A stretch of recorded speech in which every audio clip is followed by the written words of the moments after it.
Dragon Ball Super est la pire suite tout anime manga confondu. Bienvenue dans cette nouvelle vidéo. Abonne-toi tout en activant la cloche pour toutes les notifications. N'hésite surtout pas à mettre un plus gros pouce bleu sous cette vidéo et à la partager en masse pour qu'elle soit vue par le plus grand nombre. Je suis départagé entre les fans hardcore de Dragon Ball Super et les fans mécontents qui ne cessent de critiquer l'œuvre. Où est-ce que tu te situes? Si tu es comme moi et que tu ne sais pas où donner de la tête et quoi en penser, alors devine quoi, tu as de la chance d'avoir trouvé ma vidéo. Je vais faire en sorte que tu puisses t'y retrouver. La team Dragon Ball Super, préparez-vous. La team contre Super, mettez-vous en garde. Ce VS qui risque d'apparaître jusqu'à dans l'espace commentaire va bientôt commencer. Accrochez-vous, tenez-vous prêts, Hikuzo!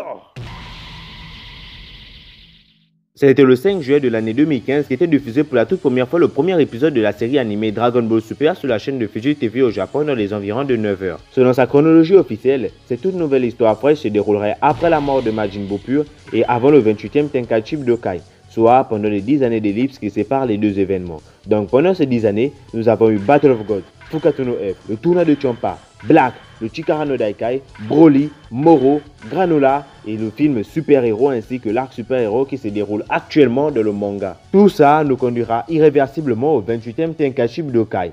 Maintenant, vous savez tout. Mais alors, pourquoi? Qu'est-ce qui gêne autant? Qu'est-ce qui va pas? Pourquoi cette suite est si critiquée? C'est quoi le problème de ce manga? Qu'est-ce qui va pas? Mais où est-ce que tout a mal tourné? On va essayer d'y répondre dans cette vidéo.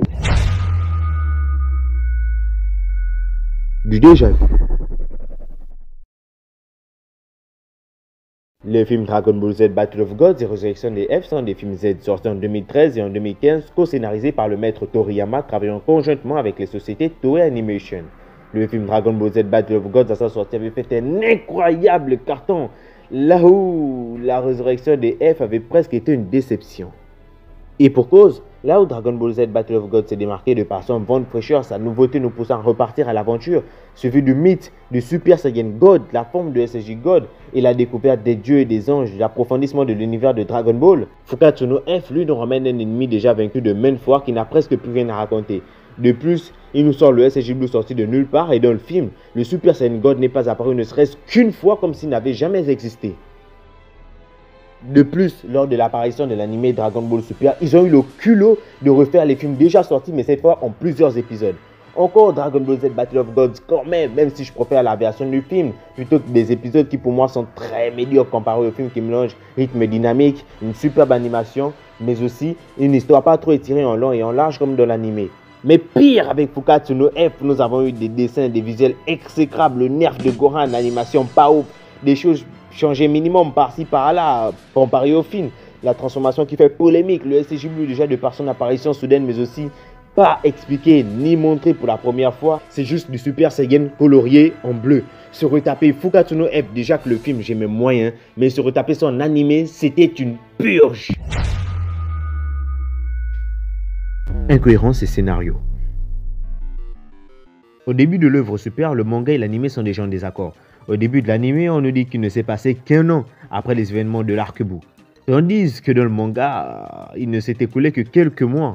On peut aussi citer le cas de Gohan qui est passé en quelques mois de ça à ça.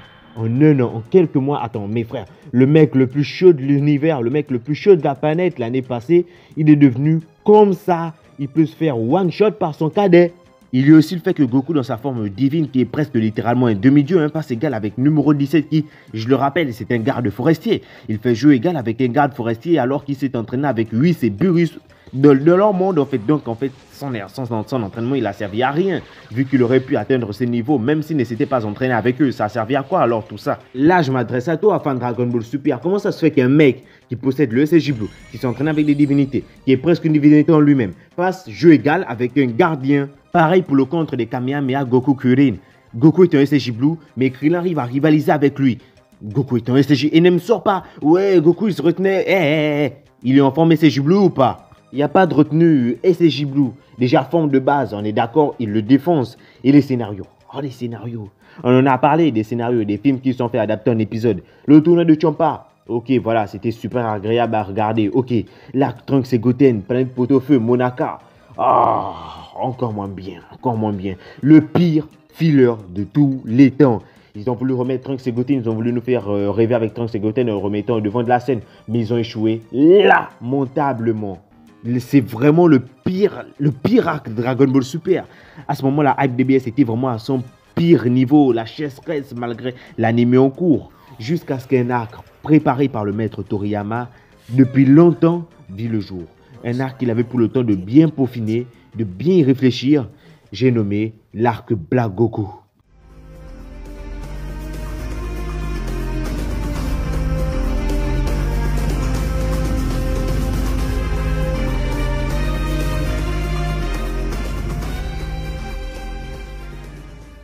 L'arc Black avait tout fracassé, la popularité de Dragon Ball Super avait atteint des niveaux encore jamais atteints.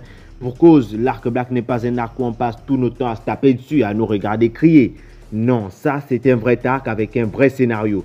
On a des intrigues, des enjeux, le retour des enjeux, des morts, de la peur, des plans, des enquêtes, notamment sur le fait de savoir qu'il y a un gars qui a le même corps que Goku et qu'un Kaioshin sympathise avec lui. Même Beerus voulait savoir qui était vraiment Zamasu et Black.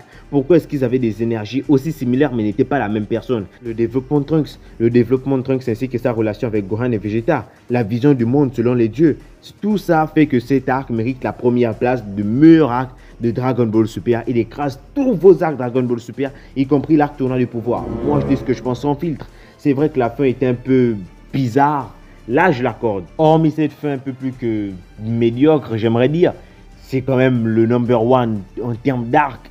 Attention, je kiffe l'arc tournant du pouvoir, mais quand même, l'idée est très bonne, mais a été mal développée. Et puis, les gens ne vont pas se mentir que l'arc tournant du pouvoir, c'est que de la pure hype, de la pure hype, de la pure hype, de la pure hype.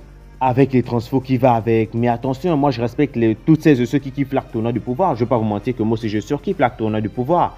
Mais ce que je vais dire, c'est qu'on ne va pas se mentir que c'est résumé qu'à donner de la hype en fait, avec des transformations, des combats longs et redondants. Et puis, je trouve que le côté, je dois me battre contre Jiren, je dois dépasser mes limites et me transcender. C'était un peu plus présent que le fait de je dois protéger mon univers. Bien sûr, on a eu ça avec Vegeta.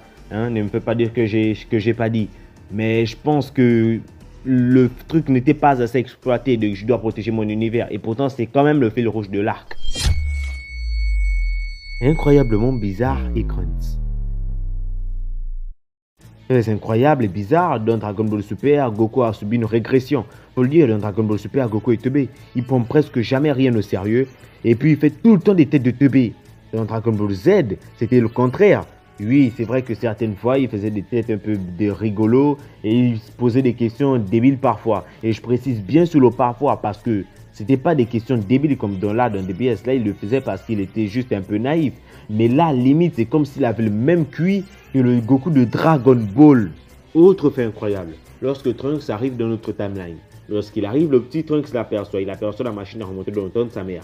Puis il court l'alerter et lorsqu'elle arrive, elle dit au petit Trunks de regarder à l'intérieur. C'est la personne qui s'y trouve et c'est un jeune homme aux cheveux bleus et à un teint bronzé. Bon, là, normalement, hein, il n'y a pas forcément besoin d'avoir un niveau supérieur pour comprendre un peu ce qui se passe. Le petit Trunks, il a les cheveux violets. Comment ça se fait que le grand Trunks, celui qui vient du futur, a les cheveux bleus? À moins qu'il les ait en bleu, pourquoi est-ce qu'elle dit que le gars a les cheveux bleus? Déjà, Trunks dans Dragon Ball Z, il avait clairement les cheveux lavande, couleur lavande violet si tu préfères. Ils nous prennent pour des cons, je vous dis. Excusez-moi de la vulgarité de mon langage, mais quand je me pose un moment et que je me dis qu'il y a vraiment un gars qui écrit ça dans le scénar, en mode Trunks, il arrive et Bulma dit regarde si la personne à l'intérieur a les cheveux bleus. Je me dis qu'on peut pas ne pas faire exprès quand même. Ça c'est un fait exprès. Mais le pire dans tout ça, tu sais c'est quoi? Qu'il laisse le petit Trunks avec ses cheveux violets et que le grand, donc en fait ils ont deux couleurs de cheveux différentes. Pour une même personne. Sauf que lui il vient de 20 ans dans le futur. Et pour la débilité de Goku, j'ai oublié de le dire, mais s'il est comme ça dans Dragon Ball Super, c'est pour l'Amérique. La Toei et peut-être aussi Toriyama, ce qu'ils veulent tout d'abord, c'est se faire de l'argent. Et pour ce faire, ils visent le côté américain, plus précisément les gosses. Et comme tout dessin de gosse, Goku il est forcément devenu débile, vu que la majorité des persos de dessins animés de gosses sont voire débiles pour faire rire les enfants. C'est pour ça que Goku a régressé des niveaux stratosphériques. Au moins, ça fait que Goku n'a pas de réflexion un peu trop poussée pour son... Puis j'ai même pas envie d'expliquer, écoutez, parce que ça me frustre, est-ce qu'il pense à nous?